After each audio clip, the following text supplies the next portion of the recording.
Okay, let's try something right now. Can you hold your eyelids completely still for the next 60 seconds? Seriously, give it a shot. Because in today's explainer, we're diving into a really fascinating biological truth. The moment your gaze stops, your entire neural system shifts. Let's decode this ancient secret.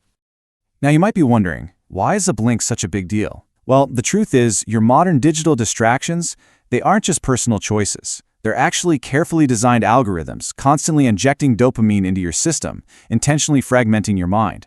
We've basically been turned into focused lens animals, creatures who look at absolutely everything but actually see nothing.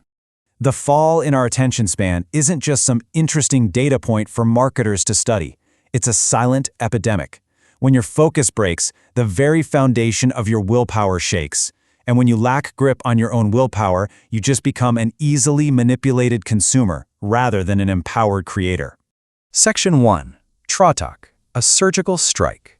So, how do we actually fight back? We use an ancient weapon derived from the Sanskrit word thri, which literally means to cross over. And this is absolutely crucial to understand. This is not just meditation. It is a surgical strike on your scattered mind. Looking back at the Hatha Yoga Pradipika, ancient sages designed this as a profound cleansing process to activate the pineal gland, which is often referred to as the third eye. It's fascinating when you look at the contrast between ancient wisdom and modern science here. What ancient yogis called the divine power, modern neuroscience now identifies as visual fixation neuroplasticity. In our current age of constant information overload, this sensory deprivation tool physically forces your visual cortex to filter out all that junk data that protect your focus. Section 2. The 5 important levels of Tratak. Reclaiming your willpower? It's definitely not an overnight magic trick. It's a highly systematic process. We're looking at a blueprint of an internal hero's journey here. 5 distinct layers. From staring at a statue to gazing at the infinite horizon, every single object has a very specific psychological target, attacking everything from decision paralysis to your own ego. So now you know exactly what we're about to conquer. Let's dive right into the steps of this evolution and see how it builds your internal architecture, starting with our fundamental anchor. Layer 1 is Murti Tratak, also known as the anchor. Usually, your brain just snaps quick photos of the world and deletes the rest of the details. But by staring intensely at the complex lines of a statue, you forcefully stop that deletion process. Your physical vision tires out and internal visualization takes over. Your brain digitizes the image into your hippocampus like a high-speed, solid-state drive. This rewires your neural pathways and is honestly the ultimate cure for decision paralysis and mental clutter. Moving on to the second layer, Tamavastra. This is where you learn to remain still amidst friction. You focus on a tiny dot placed on a bright red satin cloth, and man, it initiates a brutal internal war. Red is the color of danger and emergency, right? It instantly triggers your brain's arousal system while your willpower simultaneously commands it to stay calm. The result of that internal friction is profound. You are essentially forcing your brain to shift from those stressful, scattered beta waves right into calm, focused alpha waves. In a modern world filled with red notification badges constantly screaming for your attention, this specific practice trains you to maintain a deep flow state, even amidst heavy external chaos. Then we hit the third layer, Bindu Tratak, or emptiness. You just stare at a single black dot on a white piece of paper. And here's the thing. Psychologically, our brains absolutely panic in a vacuum. When confronted with this emptiness, your mind will try to create internal noise, dragging up past anxieties and future worries. But as you hold your gaze, the white paper begins to fade from your peripheral vision.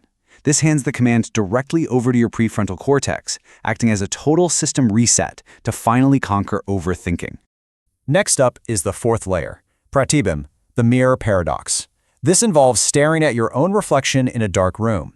If you do this without blinking for, say, 10 to 15 minutes, it triggers a wild psychological phenomenon that modern science actually calls the strange face illusion.